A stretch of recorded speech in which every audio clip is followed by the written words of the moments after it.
नमस्कार, मैं हूं आशुतोष और आप देख रहे हैं telecast news. NSA national security act यानी राष्ट्रीय सुरक्षा कानून यानी रासुका। जी हाँ, ये शब्द सुनते ही लोगों के रोंगटे खड़े हो जाते हैं और लोग जो भी अपराध जगत के विशेषज्ञ हैं या जानकार हैं वह यह जानने की कोशिश करते हैं कि आखिर किस शख्स पर यह एक्ट लगा है और क्यों लगा है, उसका पुराना इतिहास क्या है और उससे देश को और समाज को क्यों खतरा है और क्या खतरा है। इस शब्द को तो आपने कई बार सुना होगा। देश भर में कई बार आपने रासुका यानी राष्ट्रीय सुरक्षा कानून एनएसए का नाम समय दर समय ज़रूर सुना होगा। मौजूदा मामला बिहार से जुड़ा हुआ है। जी हाँ, हम बात कर रहे हैं सीधे तौर पर बिहार के नंबर 1 यूट्यूबर मनीष कश्यप की, जिनके ऊपर कल यानी गुरुवार को एनएसए लगा दिया गया है। तमिलनाडु पुलिस ने उन्हें प्रोडक्शन वारंट लेकर कोर्ट में पेश किया था, मदुरई कोर्ट में पेश किया था। पटना से उन्हें मदुरई ले जाया गया था और 3 दिनों की रिमांड पर उनसे पूछताछ की गई थी। उसके बाद कोर्ट के समक्ष रिमांड की अवधि को और बढ़ाने की अर्जी दी गई थी। वो उस अर्जी पर भी सुनवाई हुई और उन्हें 19 अप्रैल तक रिमांड पर रखा जाएगा।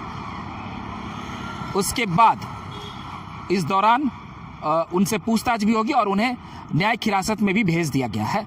तो अब आप एक बात समझ लीजिए कि आखिर उनके ऊपर ये मामले क्यों लगे हैं।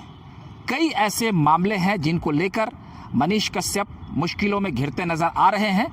हालांकि ये जो मामला है वो तमिलनाडु में बिहारी मजदूरों की पिटाई का एक फर्जी वीडियो जो उन्होंने वायरल किया था अपने ट्विटर हैंडल से, और फर्जी वीडियो बनाने में भी उनकी संलिप्तता पाई गई है, जिससे 2 राज्यों के बीच आपसी मनमुटाव हो सकता है, समाज में एक गलत संदेश जा सकता है और माहौल खराब करने का उन पर आरोप लगा है। इसके अलावा कई अन्य एफआईआर भी उन पर किए गए हैं। बिहार में भी पूर्व में कुछ मामलों में वो संलिप्त पाए गए थे। मसलन कहीं मूर्ति तोड़ने का मामला हो या कहीं बैंक में जबरन घुसकर वीडियो बनाने का मामला हो या किसी की पिटाई करने का मामला हो।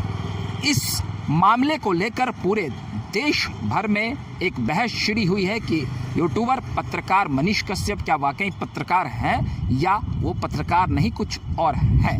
इस मामले को लेकर पत्रकारिता जगत में भी कई पक्ष और विपक्ष के तौर पर बयानबाजियां हो रही हैं। एनएसए उन पर जैसे ही लगाया गया, कई लोगों ने इस पर आपत्ति भी जताई तो कई ने इसका समर्थन भी किया है। अब आप जान लीजिए कि एनएसए में होता क्या। दरअसल भारत में यह कानून 1980 में 23 सितंबर से प्रभावी किया गया है। उस वक्त इंदिरा गांधी की सरकार थी।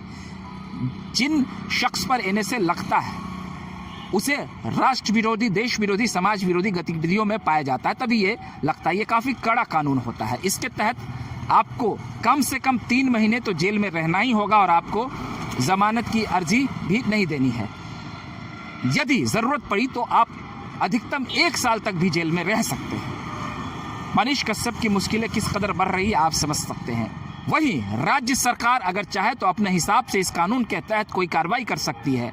जिलाधिकारी जिस जिले में ये मामला चल रहा है वहाँ जिलाधिकारी, पुलिस कमिश्नर भी इस कानून के तहत कार्रवाई कर सकते हैं। मतलब पूरे तरीके से कानून में यह प्रावधान है कि जिस शख्स पर यह एक्ट लगाया गया है उसके तहत कई प्रकार की कार्रवाइयाँ की जा सकती हैं।